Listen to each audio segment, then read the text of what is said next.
Yes. So right, కాసేపు యుద్ధం గురించి మాట్లాడదాం సార్. ఇజ్రాయెల్ నాశనాన్ని కోరేటువంటి ఏ ఇరాన్ సుప్రీం అయినా సరే, ఎక్కడ దాక్కున్నా సరే ఖచ్చితంగా చంపి తీరుతామని చెప్పేసి ఇజ్రాయెల్ రక్షణ మంత్రి మాట్లాడారు సార్. అంటే చాలా తీవ్రంగా వాళ్ళు పరిగణిస్తూ ఉన్నారు. ఎట్టి పరిస్థితుల్లో అంటే ఈ యుద్ధము ఇక తీవ్ర రూపం దాల్చేటువంటి అవకాశాలే ఎక్కువగా కనిపిస్తూ ఉన్నాయి. మీ అంచనా ఏంటి సార్? ట్రంప్ అంచనా చెప్తా. ట్రంప్ ఏమన్నారంటే జనరల్ గా శత్రువు బలహీనం చేయడానికి ఏముందా ఈ యుద్ధం 3 రోజులు ముగుస్తుంది బొమ్మంటాం. మనం కూడా గతంలో ఉక్రెయిన్ రష్యా యుద్ధం అప్పుడు మనమే మాట్లాడుతున్నాం. ఆ జ్ఞాపకం ఉంది. ఏమనంటే ఉక్రెయిన్ చాలా చిన్న దేశం, రష్యా చాలా పెద్ద దేశం. దగ్గు పడిసంతో పోల్చాం, జలుబుతో పోల్చాం.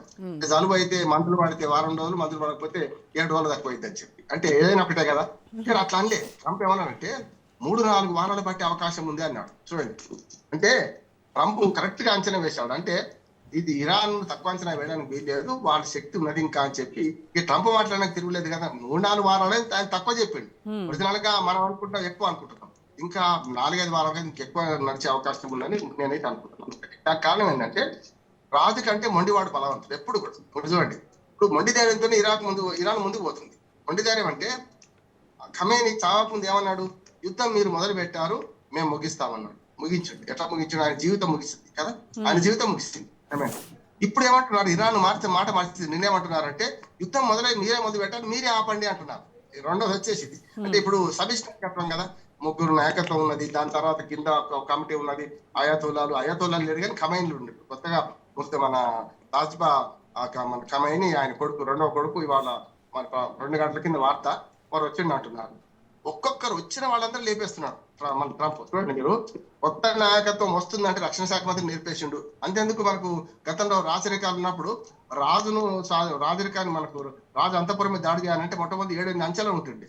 ఆ 7-8 అంచెల్లో ముఖ్యంగా కోటకు అటుపక్క ఇటుపక్క మట్టి గోడ తర్వాత అటుకందకాలు రాతి గోడలు ఇవన్నీ దాటి అంతపురం లేకుంటే రాజా కోటను ముట్టడించేది ఉండేది. కానీ ఇప్పుడు ఇక్కడ ఏమైందంటే ఇవన్నీ అంచెలు గతంలో దాటింది. చూడండి, జూన్ లో యుద్ధం ముగిసిందని చాలా మంది అనుకున్నాం, కానీ కామా పడ్డది, ఫుల్ స్టాప్ పడ్డది అన్నాడు. ఎందుకంటే ఈ బ్రీతింగ్ పీరియడ్ తీసుకున్నారు అమెరికా. తీసుకోవడంతో పాటు ట్రాఫిక్ సిగ్నల్స్ నుంచి మొత్తం పసిగట్టి అన్ని రకాల ఇంటర్నెట్ వ్యవస్థను వాళ్ళ స్వాధీనం తీసుకొని పెద్ద ఎత్తున దాడి చేసే క్రమం చేసుకుని 45 మందిని ఒకేసారి చంపారు. అది 45 మంది చంపడానికి నేను చెప్పిన రాతి కూడా కోట కూడా ఎందుకు ఉపమానం చెప్పానంటే 8 మంది ఖమేనీకి చాలా దగ్గర వాళ్ళని చంపేశారు వాళ్ళు. అంటే మెల్లగా ఆయన చావు దగ్గర రావడానికి ఇన్ని కథలు.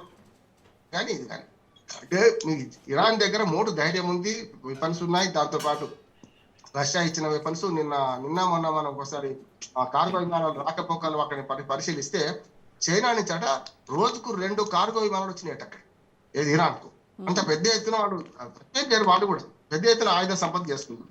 అన్నిటికంటే మనిషి చెప్పాను కదమ్మా, రాజు కంటే మొండివాడు బలవంతుడు అన్నట్టు వాళ్ళ ఇస్లామిక్ తీవ్రవాదం చాలా పెద్ద అంటున్నాను. ఇప్పుడు వాళ్ళు ఏమో అట్లాగే ఉన్నది కట్టర్, అట్లానే వాళ్ళ పోకడ అట్లా ఉంటది. కనుక ఎవడొచ్చినా సరే ఆత్మహత్య చేసుకుంటానికి ఇంక సాగు అనే భయం లేని వాడికి ఏముంటది. ఇప్పుడు మామూలుగా సాగు అనే భయం ఉన్నవాడు కత్తి సాము కర్ర సాము చేస్తాడు, వెనుక ముందు ఆడుకుంటూ బతకాలని చూస్తాడు. నేను వాడిని చంపుతాను, నేను చచ్చిపోతాను ఏముండదు. అందుకని యుద్ధము తొందరలో ముగియదని నా అంచనా ఒకటి. రెండోది ఏంటంటే యుద్ధం తొందరలో ముగిదే కానీ ఇంకా మంటలు వ్యాపించి మిగతా యుద్ధ జ్వాలలు అసలు మొత్తం అంతా 3 దేశాలతో మొదలైన యుద్ధము ఇవాళ మొత్తం మీద 8 దేశాలు విస్తరించింది. 8 నుంచి 10 దేశాలు విస్తరించింది. అట్లాగే చైనా రష్యా కూడా రంగంలోకి దిగుతాయనుకున్నా. దిగుతుందా దిగదా తెలియదు కానీ చైనా అయితే ఆయుధాలు సప్లై చేస్తే డైరెక్ట్ యుద్ధంలో దిగకపోవచ్చు. రష్యా కూడా అంతే అనుకుంటున్నాను. కానీ చైనా బహిరంగంగానే ప్రకటించింది కదా సార్, నేను ఇరాన్ సావరెంటీని మేము కాపాడుతాము, ఖచ్చితంగా సపోర్ట్ చేస్తాము అని చెప్పింది. ఆయుధాలు ఇచ్చి కాపాడతాం.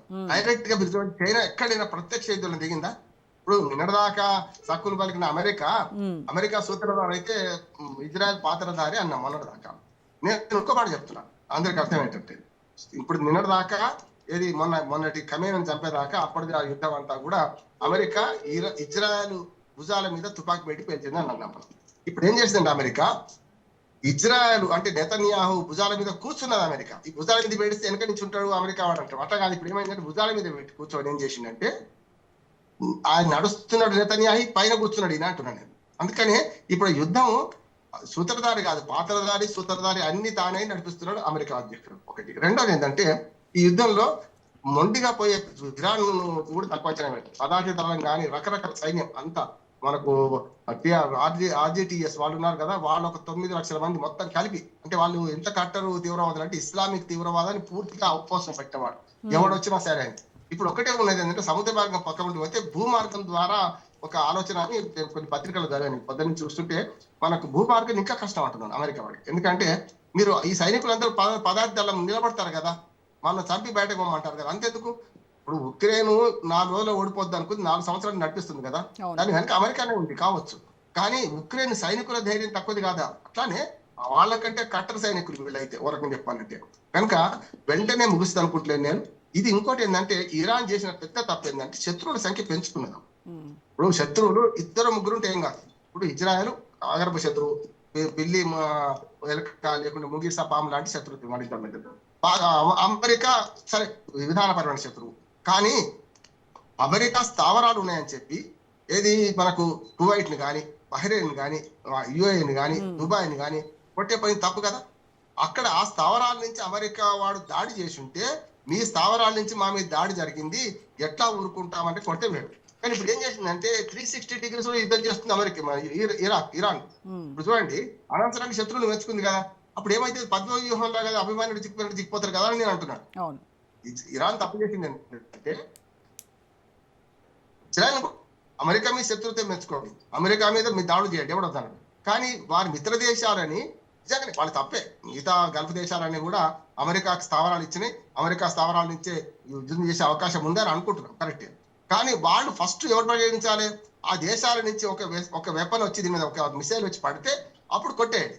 ఇంకోటి ఏంటంటే పౌరావాసుల మీద కూడా ఇరాన్ దాడి చేసింది. చూడండి, మీరు కువైట్ విమానాశ్రయం మీద దాడి చేసింది, తప్పు కదా. అట్లానే మీరు బుర్జే మన ఖలీఫా దాని మీద దాడి చేసింది, తప్పు కదా.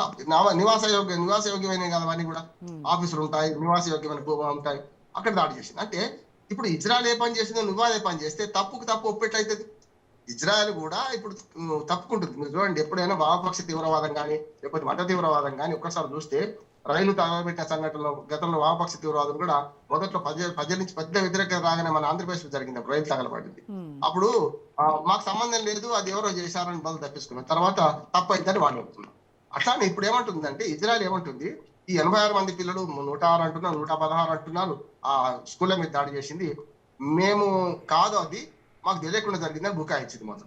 ఇప్పుడు ఏమంటున్నారంటే 17 స్కూళ్ళ మీద దాడి చేసింది నిజమే, కానీ అక్కడ 17 స్కూళ్ళ దగ్గర ఈ మిసైల్స్ ఇవన్నీ పెట్టుకొని కింద భూగర్భ దాని బంకర్లో దాచిపెట్టిండ్రు. అందుకనే మేము తప్పక ఆ వాటిని పడగొట్టాలంటే స్కూళ్ళ మీద పోయింది, ప్రాణహాని జరిగింది, మేమేం చేయాలంటే ఇప్పుడు తప్పించుకుంటుంది ఇజ్రాయెల్ కూడా. చూడండి, అంటే అంతకుముందేమో మేము చేయలేదన్నారు, సమర్థించుకోవడానికి ఇప్పుడు వాడుతున్నారు కదా, మరి అది ఎట్లా. అందుకని ఇవన్నీ కనపడుతుంది ఏంటంటే మనకు